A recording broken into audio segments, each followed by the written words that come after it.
Thank you, Amli, and thank you very much, members of the media, ladies and gentlemen. Thank you very much and good morning. Today marks exactly 7 days since the gas explosion occurred in Lillian Ngoyi Street, formerly known as Bray Street. 7 days on, and we've made great strides in our emergency response and recovery, specifically in that area and the surrounding areas there. Our EMS team has executed exceptionally well in their duties from the very first respondents to the explosion on that day. Like we've indicated previously, when we arrived there, they were already there. So the deployment of our response personnel from the fire, health and police services was rapid, well coordinated, and it was effective. Within a short space of time, all three spheres of government was there, fully operational and functional, and we had a joint operations center at the Mary Fitzgerald Square. From where our efforts to isolate the incident site, identify the injured and fatalities, as well as to deploy responders to the incident were coordinated. As the head of the technical team, I am pleased to inform the residents of the city that in this particular incident, our systems have worked and done so successfully. We have also identified the gaps where they exist as part of the lessons learned on several processes and procedures during this time, and those will be reviewed and improved as we are moving forward in terms of any possible future occurrences within the City of Johannesburg.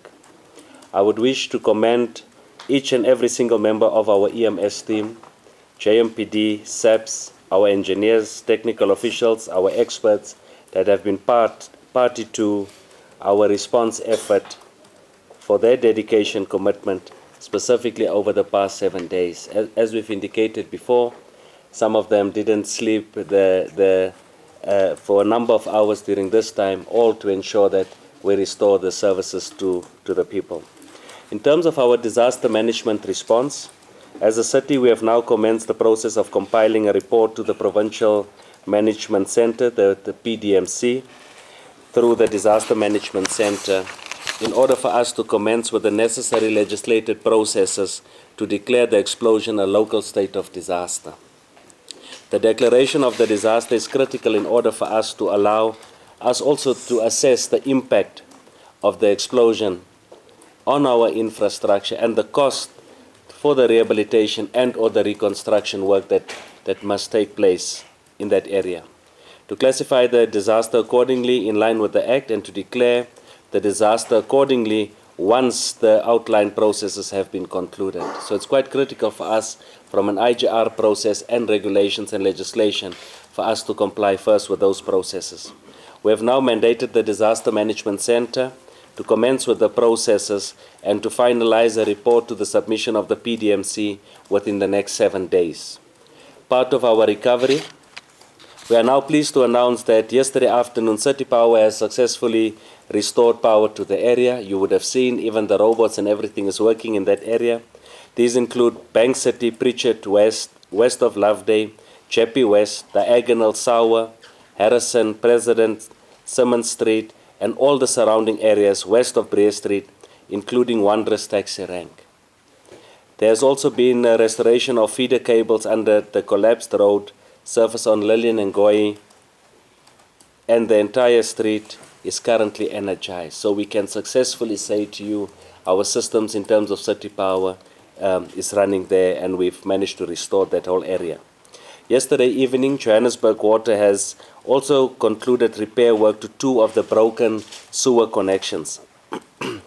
That's at Brea and Loveday Streets, as well as Brea and Von Brandes. So if you went in that area, you would have seen that we had TLBs there right across, and the colleagues worked 24 hours there.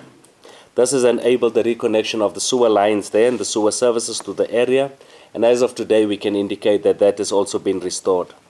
We are confident that all residents in the area should be reconnected and having access to sewer services. The damage to the main water main along Brea and Joburg Street has also been repaired, and the water has been restored to the affected blocks. Now, in Brea, you do have 2 main lines on both sides of the road, And as you move diagonally on those intersections, you've got T pieces linked in there as well, just to ensure that there's a ring feed in terms of the water flow linked to the water pressure. The damage on the water main on Bree and Loveday Streets was repaired, but experienced some leaks due to the alignment issues.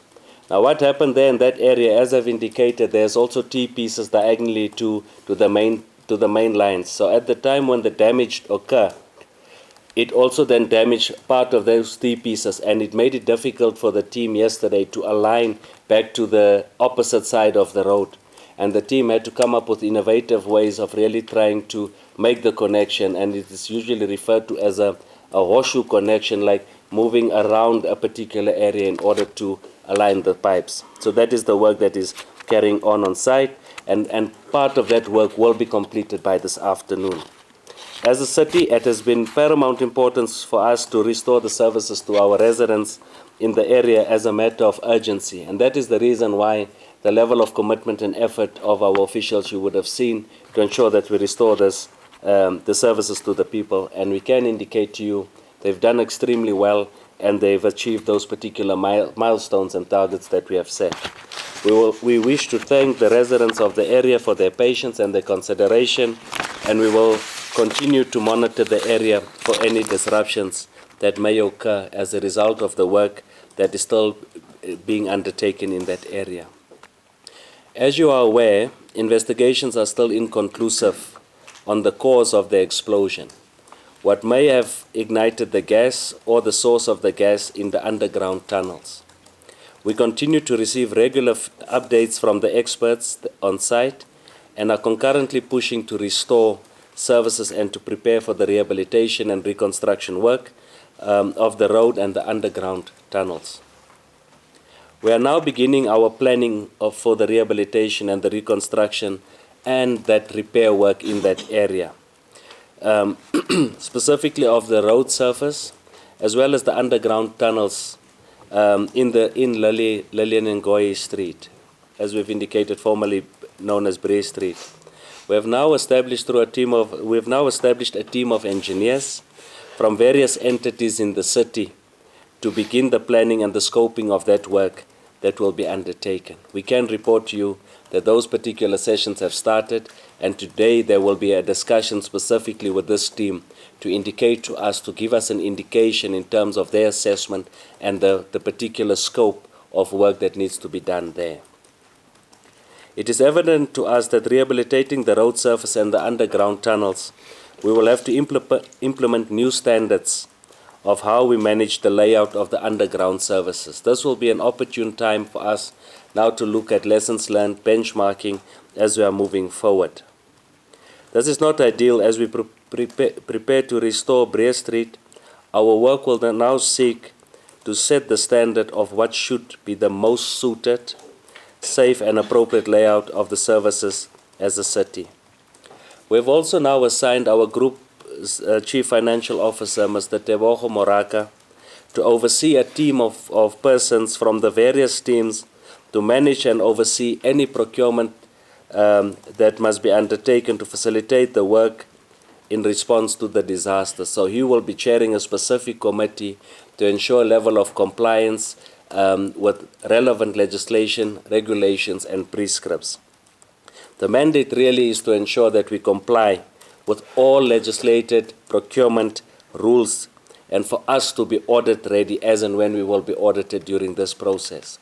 It is paramount and important for us that we know we need to respond to the residents ASAP, but there are certain processes that we still need to follow, which is well legislated in terms of legislation, and that particular committee will now be chaired by the group's Chief Financial Officer so that we are sure in terms of transparency and integrity in our processes. We will be preparing a report to share with the executive of the city as well as council on the explosion. Again, it's critical for us to ensure that from a governance perspective, that it's not just at a technical level where the reports will serve, but it will continue to serve at a mayoral committee level and also for noting at a council level in order for all political parties within council to be able to participate as and when we present this particular report. At this stage, we remain confident that we are on the right path in our efforts to respond and to recover from this particular incident, and it will once more implore the public to bear with us. We are requesting their patience and to work with us and to give us the space to do all we must do for the successful recovery of the site and the services. Thank you very much. Thank you very much, City Manager. I'll now open it up to colleagues from the media. If there's any questions they would like to pose to the City Manager. I've got Alex from News 24. I've got a hand there from ENCA. Is that the only two? Okay, we'll shoot. Oh, and then the third hand next to me. Thanks. You can start with Alex then. Thanks. It's Alex Patrick from News 24. Thank you so much for having us today. You spoke briefly about having seen some infrastructure vandalism. Have you seen a lot of that underground? And I mean, are you thinking that that could have been a cause of the spark? Do you know how long the fix could take and the cost of that? Thank you. Thanks, you may go ahead. Thanks, Aviram Gila from ENCA. Just clarity on the local state of disaster. Has it already been declared? And what happens once it's been declared? Do we get a certain amount of money from government, or how much is it that comes out and what needs to happen? Thanks. Over to you. Nokululeko from the Daily Maverick. I was partially covered by my colleagues. I just wanted to get a sense of the cost of the rehabilitation as well as the time frame. But also, City Manager, just back on the cause, I understand at this point you are unable to say for sure. But at some point during the course of the investigation, you were able to tell us, we don't know which gas, but this is what we're investigating. I think you gave us like 3 options. I don't know if it's possible to sort of give us an idea in terms of the cause, to say this is what we're working with, this is what we're looking at, just an idea. Thank you very much. City Manager. Okay, thank you very much for the questions. Thank you, Emily. With regard to infrastructure vandalism, we've always indicated that everywhere in the city there are infrastructure vandalism and theft, and that is one of the reasons why some of the manholes are also welded in the area there. Now, when we sent in our drones, there is some level of vandalism that we could detect. But as we've indicated, it's inconclusive because as we stand here, we've not really removed any rubble, and we are now only depending on the drones and the cameras that we managed to send in there. So it becomes a little bit difficult to really link that to any form of cause. The investigations, it's ongoing. We should be getting a report. I've also spoken about, I think it was yesterday or the day before, that we've sent through some of our samples to the laboratory for testing. So we are waiting for those particular results so that we start to narrow down and start to pinpoint exactly what the issue is. With regard to the duration, it becomes something that is difficult to really pinpoint, again, because we do not know what is happening underground. So the team that will be meeting today, the technical officials and the experts, will be giving us a clearer indication of what it is that is underground and how long it will take. So you're going to get different answers and different responses from those that are technical, but of course there will also be those that would want to derail the city in terms of the duration. Therefore, let's allow a little bit of space to the team to be able to do those assessments and those investigations, and we will be able to give you a clear indication in order for us not to mislead you or misdirect you. Linked to that is the cost as well.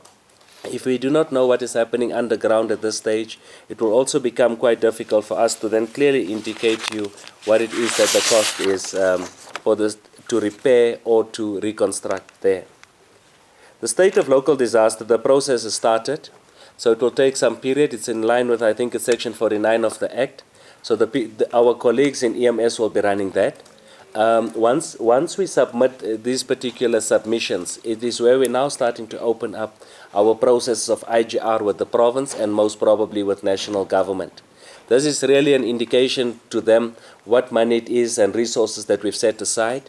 what is the current assessment showing us or the investigations, what is our preliminary plans, and what is our thinking with regard to the designs of that particular road. So it links to the funding processes as well, with the possibility of your provincial and or national government to come to the party and really to help us to fund this particular disaster.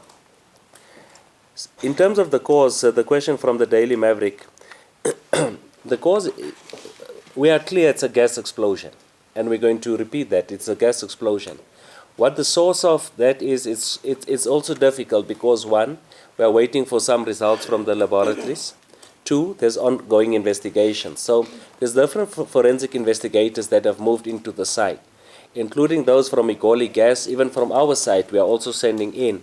So it's difficult then to really pinpoint, one, the cause, two, the cost, three, the duration of the process, because whatever it is that we are speaking about, it remains unknown up until such time that we manage to remove the rubble.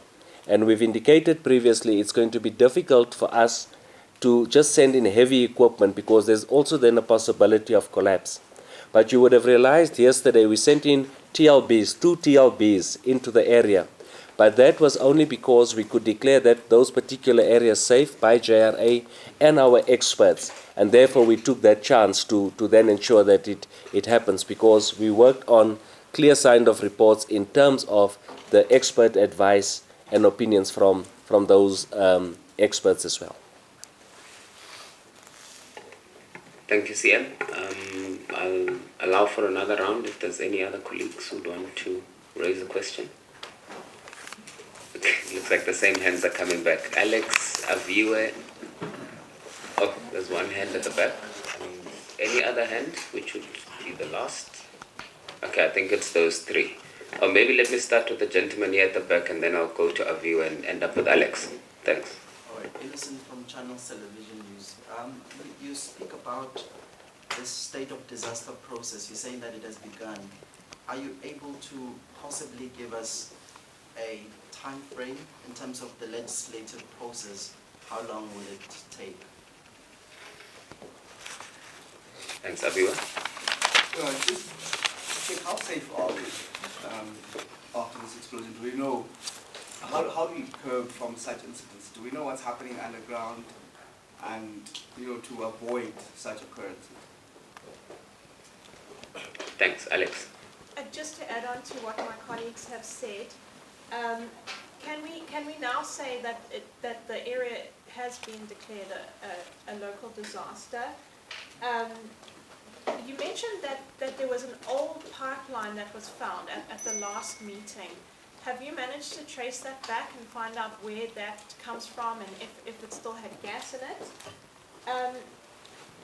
And then also, just to kind of put this in your head, from watching the videos, we know that this happened exactly on the dot at 5:30. Is load shedding perhaps one of the things that you're looking at? Thank you. Thanks. I've just got one last nudging hand next to me. City Manager, again on the cause. So you seem pretty confident that it was indeed gas, but do you have any idea or indication of what type of gas it is? It is gas, yes, but what kind of gas? Yeah, so I think Thanks, Ian. Thanks, Umli. Yeah, I don't think I'll win with you because you want us to now tell you which gas. It's a gas explosion. There are several samples that we took that we sent to the laboratories. What we ruled out during the week was the issue of ethane gas. That one was ruled out because when they tested and did the detection during that period, they could not detect ethane gas. Now, Igoli gas has got 2% ethane gas in its composition, and that one we ruled out during that time. So it remains a gas explosion. It's ongoing. We will be informing you very soon once we're getting it back from the labs. There was an indication that we'll get it back today. We'll have to follow up with the technical teams whether we managed to get it back. Let me start with the one for Alex. Yes, the process for declaration of local disaster is a legislated process. We are now starting the process. The question is, how long will it take? There's specific time frames that the team can indicate to you. But we do indicate to you within the next 7 days, we're now starting the process of assessment from our side, then start to work with the Provincial Disaster Management Center, the PDMCs. So we should be able to provide some feedback in the next few days or so to indicate to you what it is that we are doing from an IGR perspective as well. With regard to the old pipe that we managed, that we discovered, so there are 3 pipes that we've discovered. Some of them, they are running also diagonally, and we've realized that they also had some form of gas in those. We've isolated those pipes. Some of them, they've got cables in it, which links the different robots. And others, we've also then sent through some of the samples in order for us to get that. But we can indicate to you, we've isolated all the pipes that are there, and through our EMS, we managed to do a leak detection throughout the whole site, and we've declared the site safe. That is the reason why we could deploy our officials in yesterday for City Power and Joburg Water. So the whole site has been declared safe in terms of any gas or gas detection or flammable gas in that area. Are we also considering load shedding as one of the options? My colleague from City Power can maybe touch on that. But what we can say to you, at the time of the incident, Breer was on. The substation was on. After that, Breer was off, but the others were on. And at that stage, after load shedding, it was 4 feeders from the side of City Power on the boards that were off, and that were, usually they refer to them as not healthy, and some of us would want to say they were faulty. I think it's a technical terminology on their side. And those are the ones that they then looked at yesterday. They did a quick fact finding, and they could prove to us at the intersection of Breer and Loveday, where there was a specific fault where we could still see some level of spark on that one. And those were the things that they quickly had to resolve. They would also indicate to you there's an 88 kV line there in that area that links it back to Pritchard. But they had to look at different scenarios on even any form of possibilities. And as they've indicated yesterday, they were quite happy to see that the main feed there, even with that collapse, was not damaged. But we can allow them to provide a little bit more information on that one. Innocent, I think I've touched on the issue of the time frame is legislated, so we will remain within those timelines. Our EMS will then coordinate those processes and work with the relevant stakeholders and IGR departments. Our colleague from ENCA, how safe are we? We believe that as much as there's always questions around whether there will be any secondary explosion, the comfort that we would want to give you is that we are using technology, innovation, to help us to decipher this whole issue. But as much as the incident took place in Breer, we can indicate to you we are not only testing that area. We are now moving into the surrounding areas, to the side of the court building and so forth, so that we do a proper assessment and isolating of lines. I know up until last night, Igoli Gas was still busy with some other work. So the technical work will continue. This afternoon when the team meets, already we've indicated to them, we will have to look as much as it happened in the Breer Street area. I would want to have some comfort and an indication from that technical team, what is it that we're going to do in the other surrounding areas. We are not just going to be focusing and narrow-minded and only narrow in on that particular area where the incident took place. So we would want to ensure that we provide that level of comfort. So one, there will be some repair work and reconstruction on the Breer Street area, but our investigations will then indicate to us, once we start opening up, we should be able to know what's happening with the underground tunnels. But colleagues, you must also know this will be an opportune time for us now to be able to come up with the best infrastructure in terms of our underground tunnels and clearly set out what is it that must be underneath there. Which pipes and so forth, and that will be done through lessons learned. We will be using technology. This is a time for us to look at the smartness of these particular things, detectors and so forth, within those tunnels. And I think that is what's going to take time as and when we start to do the real design work. Thanks, yeah. I don't know if the colleague from City Power, do you want to add anything? Or I think you've covered. covered? Yes. No, that's fine. No, thanks a lot, colleagues. I think that wraps us up for today. As we have done, I think we will